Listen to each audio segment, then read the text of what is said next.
भी चल सकती है आपके ऊपर, मेरे चक्कर में आपको भी नुकसान।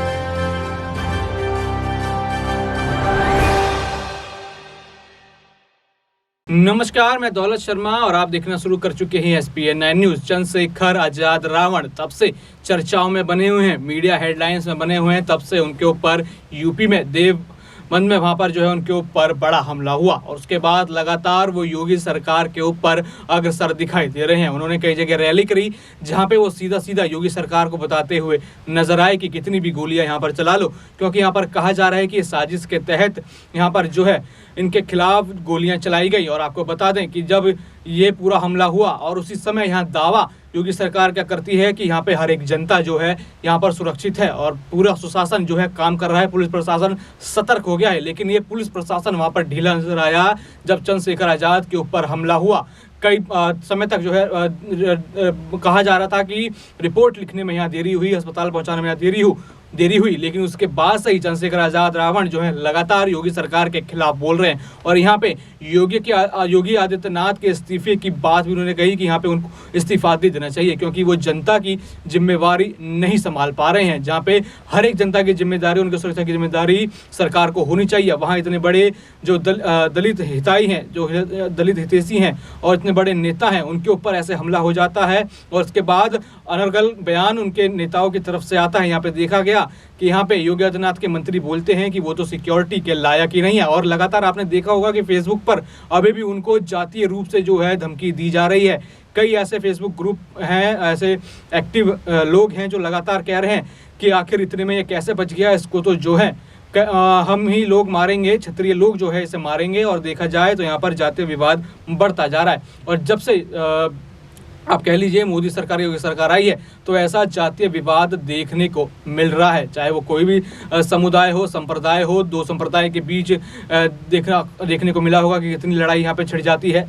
वोट बैंक यहाँ पर जो है मोदी सरकार की तरफ से कमाया जाता है, हिंदुत्व की बात की जाती है, लेकिन देखा जाए तो यहाँ पर अब जातीय विरोध भी लोगों में बढ़ता जा रहा है, जिसमें सबसे बड़ा परिणाम यहाँ पर यूपी में मिला। हमला करने के बाद भी लगातार अन्य फेसबुक ग्रुप से धमकी मिल रही है कि जान से मार देंगे, ये तो बस ट्रेलर था। लेकिन इस बीच यहाँ पर जो है राष्ट्रपति द्रौपदी मुर्मू की एंट्री हो सकती है। यहाँ पर चंद्रशेखर आजाद रावण पार्टी राष्ट्रपति भवन का दरवाजा खटखटा सकते हैं, क्योंकि अभी तक उनको ना ही सुरक्षा मुहैया हुई है और ना ही जो है उनको आश्वासन दिया गया है कि अब से उनके ऊपर सुरक्षा कड़ी रखी जाएगी या फिर ये हमला नहीं होगा। और ना ही पुलिस की तरफ से कोई ज़्यादा रिपोर्ट सौंपी गई है। उनका कहा गया कि कार्रवाई जो है बहुत ही सीमित रखी गई, जिस तरीके से कार्रवाई होनी चाहिए थी वो कार्रवाई नहीं हुई। और लगातार यही इल्जाम वो योगी सरकार के ऊपर लगा रहे हैं। और इस बीच उन्होंने कई सारे इंटरव्यू भी दिए और कहा कि किस तरीके से उनको जो है सिक्योरिटी से दरकिनार किया गया। तो पहले आपको सुनाते हैं कि उनका क्या कहना है इस पूरे हमले के ऊपर और किस तरीके से उनको फेसबुक की धमकी मिल रही है और उसके ऊपर उनकी क्या प्रतिक्रिया है। आप यहाँ क्यों आए हो? मैं आपसे जानना चाहता हूँ। हल्ला मत बजाओ ये राइट वाले, बहुत नजदीक खड़े हुआ देखो लोग 200 मीटर चैन से खड़े हुए। और मैं तुमसे कूलर के आगे बैठने से नहीं कह रहा, मुझे हवा की जरूरत नहीं, मगर चैन से खड़े हो जाओ। मेरे हिस्से की हवा भी तुम लो, कोई बात नहीं। मैं आपसे पूछ रहा हूं आप यहाँ क्यों आए हो? यहाँ गोली भी चल सकती है आपके ऊपर, मेरे चक्कर में आपको भी नुकसान है।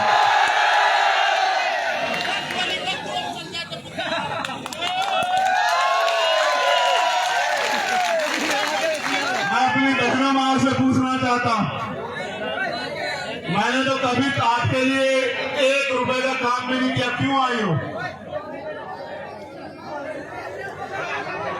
तुम चुप हो जाओगे तो उनकी सुन लूंगा मैं।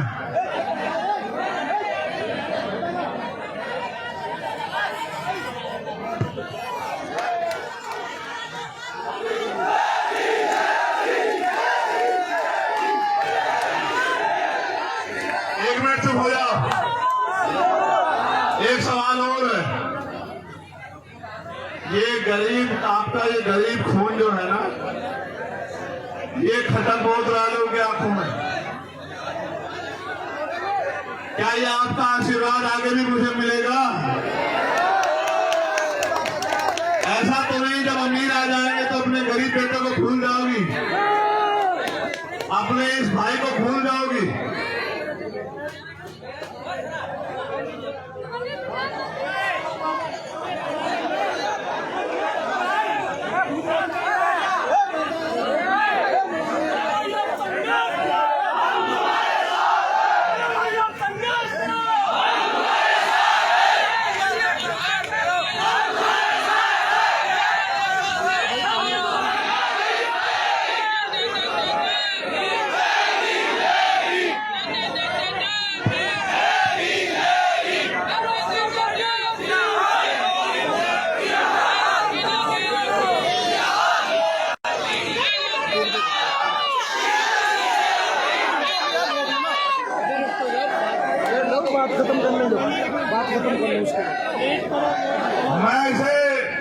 मैं आपका ज्यादा समय नहीं खर्च करूंगा, क्योंकि मुझे 7 घंटे का सफर लगेगा।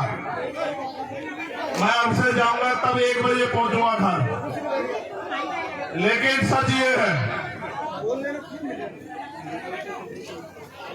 देखो मैं सच में नया हूं राजनीति में, मैं बिल्कुल सच में नया हूं। मैं ये नहीं कहता मैं बहुत बड़ा हूं, बहुत बड़े बड़े नेता, मैं तो छोटा सा आपका आम जैसा हूं जैसे आप। लेकिन मैं आपको ये वादा कर सकता हूं, क्योंकि आदमी के लिए जान से बढ़ के कुछ नहीं होता। मुझे यहां से एमपी एमएलए का चुनाव नहीं लड़ना है, लेकिन मैं चाहता हूं कि यहां भी अन्याय खत्म हो, यहां भी आप लोग ताकतवर हो। मैं यूपी में नहीं गया सभा करने, इस घटना के बाद में यहां आपके पास आया ये कहने कि यहां आपके पास पहले मौका आएगा अपने लोगों की रक्षा सुरक्षा करने का। यहां आपके पास पहले अवसर है इन गुलामी की बेड़ियों को और उन सामंतशाही ताकतों को सबक सिखाने का कि अब हम जुर्म नहीं सहेंगे, अब हम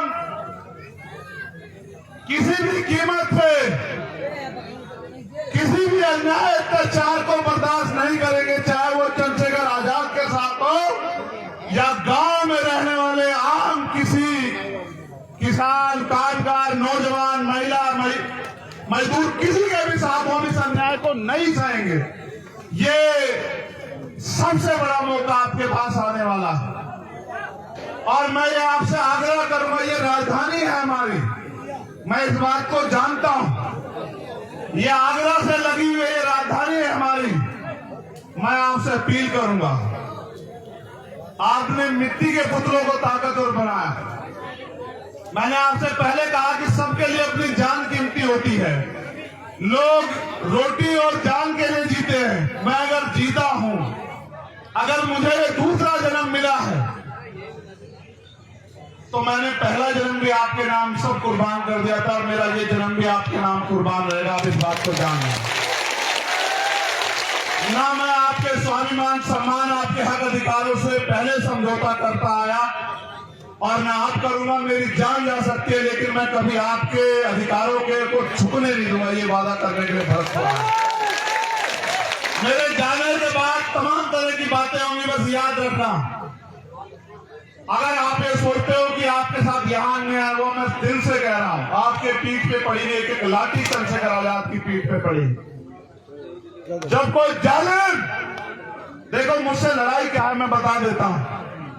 अब से पहले नहीं होता था कि कोई ताकतवर किसी की बच्ची को नोच ले, किसी का अपमान करे, किसी को गलत निगाह से देखे, किसी को घोड़ी पे ना बैठने दे, किसी की मूछें रखने पे हत्या कर दे, किसी की मटकी छूने पे हत्या कर दे। अब से पहले नहीं होता था, लेकिन अब होता है कि अगर ऐसा कोई करता है तो वो मिनट से पहले जेल जाता है, उसका बाप भी उसको बचा नहीं पाता। होता है